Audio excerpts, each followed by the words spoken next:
Hello, everyone. I'm going to be talking about reforming the meat industry and my ideas against it, and possibly some policies. So, something that America is definitely known for is, well, eating. Americans are always now known for being characteristically fat and stupid, to put it bluntly. One of the leading causes is clearly our diet, especially meat. Some might argue to this that, well, meat has high protein and is good to keep us, healthy and grow big and strong, of course. Plus, these meats are grown on farms. So it probably is healthy. This widespread hoax has been a detriment to society for many years, as factory farms across the nation use unethical methods for raising their livestock that has lowered the quality of our food greatly, detrimentally affecting our society in multiple ways. To stop massive corporations from controlling the meat industry, big food corporations should be forced to reform their methods of production to more eco-sustainable and natural processes to nature. I first became aware of this issue when I was looking at the food labels of our meat when my parents were making dinner for us that night. The chicken label read, "All natural, organic, farm-grown chicken."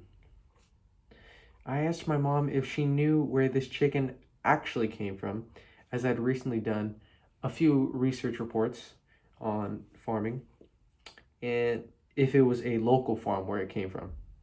However, she simply replied with, "It's all right, it's organic, so it's safe and healthy."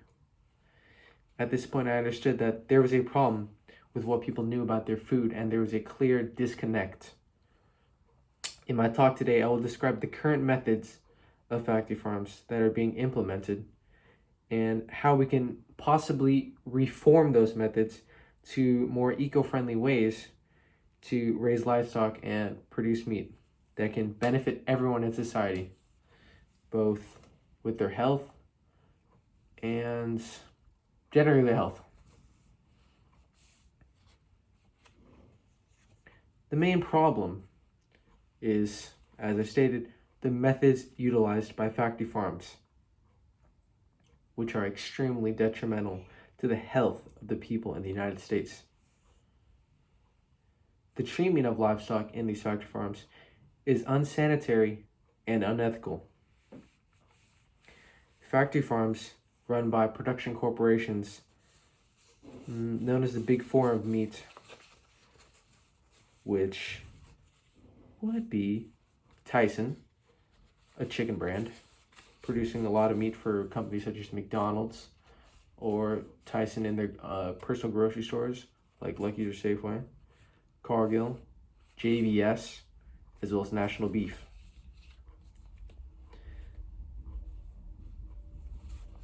In these factory farms,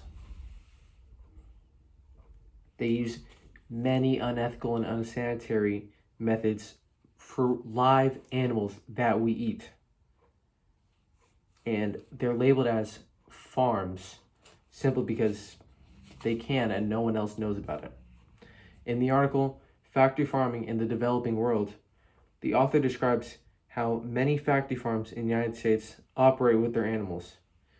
For example, chickens are injected with as many growth hormones and antibiotics as possible that they are barely able to keep their balance since they're so overweight, as in their growth is so tremendous and exceeding their regular limits that they can't stand upright. Cattle are crowded together in small areas, littered with their own feces while they feed. And I'll give you a quick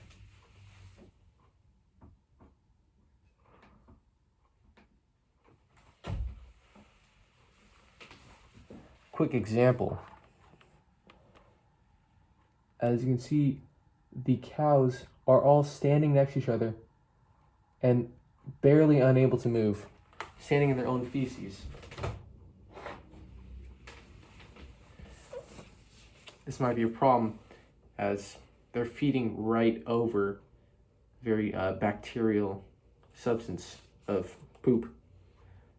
And additionally, pigs are confined in cages where they are unable to move freely.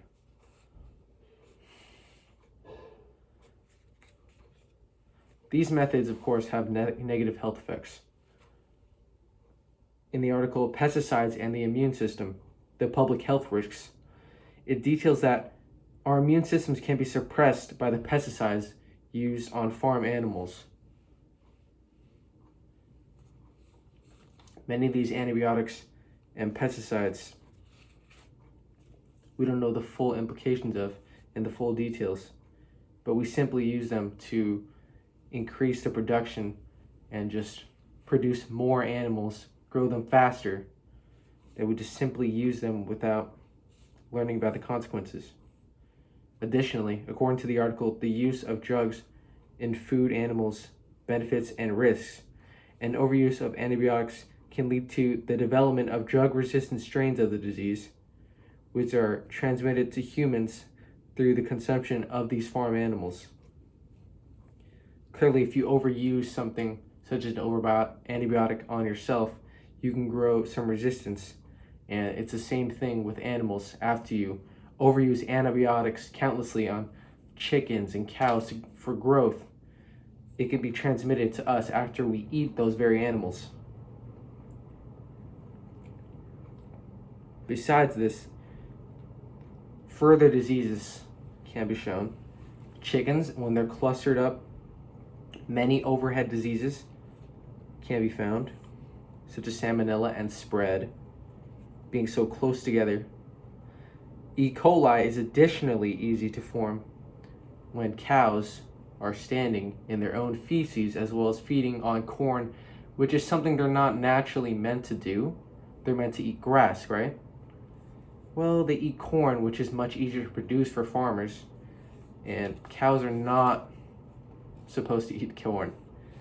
Since although they naturally do produce E. coli, eating corn, which is something that's not supposed to be in their diet, multiplies the amount of E. coli that's in their stomachs. The cause of this is big food corporations simply do not care about their food quality, since they hold a strong societal presence. Their main goal is simply to mass produce as efficiently as possible to gain the most profit. Companies usually enforce these crowded spaces for farming onto their farmers to be more efficient. According to the documentary Food Inc., farmers have no choice, farmers that were employed by these corporations, since big food corporation companies enforce these small chicken houses and cow pens to be bought by their farmers, or else the corporation will terminate their contract. To explain further on this, originally the chicken houses cost lots of money, such as the one in Food Inc., and the farmers are supposed to go into debt to buy these, and corporations just keep pushing and pushing for upgrades, which just puts them into more debt, and they're just forced to buy and use these methods, or else they will be out of the job. They really do not care at all about how the product turns out either, as they regularly send sick chickens from chicken houses to slaughterhouses. Additionally, low-income families are forced to buy products such as cheap fast food burgers that use the meat since they have very few other options. In the documentary, again, Food Inc., a low-income family struggles to feed their family with home-cooked meals since they've worked multiple jobs and have little money already. They solve this by consistently buying fast food for their family meals. Since these families have very little time working many jobs, the easiest, quickest way is just to go and buy fast food, because you can get a quick, easy, cheap option for your whole family and a filling. Yet, these are just very, very unhealthy options. And even this family in particular had to already buy medication for their diabetes in their father and in the daughter. So it's just a constant cycle between the medical institutions and the food corporations to sell unhealthy food for cheaper so that these families will have to buy medication and just keep spending and drain them. Lastly, a tremendous portion of society eats meat, and only several big production companies exist in the meat industry.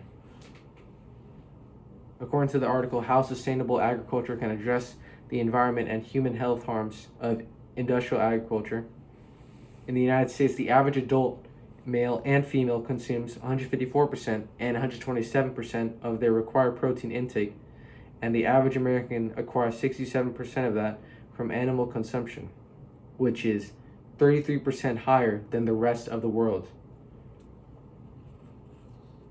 Clearly, there's a huge meat problem with our diet, and it would just be a huge problem to try and get a large majority of society to stop eating meat. And this just gives these meat industry corporations a huge societal presence, and they just can operate however they want because they know people are going to buy them because they love meat. And with very few others, there's not a lot of challenge. I believe the solution is to reform the methods of big food production corporations to use more eco-sustainable methods that are healthy. Some environmental methods could be found, such as in the book Farm City, The Education of an Urban Farmer. Novella Carpenter, a farmer that lives in a city which is not ideal farming landscape, turns scraps of food and garden waste into soil-nourishing compost and uses dumpsters to feed her farm animals that she raises. This is just a lot of, regular logical thinking, reusing what you have already instead of getting new, feed or whatnot to feed your animals, and just being sustainable. Additionally, Michael Pollan, in his book The Omnivore's Dilemma, about methods that regular farmers use, not including factory farmers, such as connecting the processes of nature, such as using manure for livestock from livestock such as cows, used to grow grass fields so that other animals can feed, including cows. These are just natural nature processes that, obviously they work well together. So it's easy to connect and be sustainable. If corporations used simple tactics like these, rather than trying to go so hard to make profit, it would make a huge impact.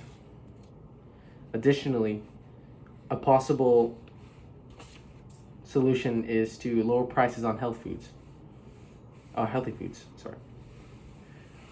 According to the relative caloric prices of healthy and unhealthy foods differ systematically across income and levels and continents.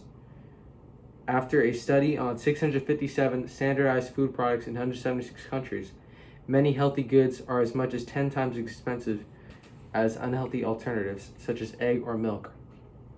Again, this is going back to the family that could not afford the healthy foods rather than buying an unhealthy food that's quick and easy. There's a huge disparity in what low-income families compared to families that are comfortable can buy. And it shows that there's a lot more healthy food that is unavailable to these low-income families, which are a majority of people in the population. In conclusion, I hope this speech has shown you the benefits of reforming the meat industry's methods of production. Big food production company Big food production company methods should be reformed from unethical and unsanitary practices to eco-sustainable ones for the health of the United States population. Since the meat industry holds such a strong presence, it would be important to positively change their methods to greatly impact society.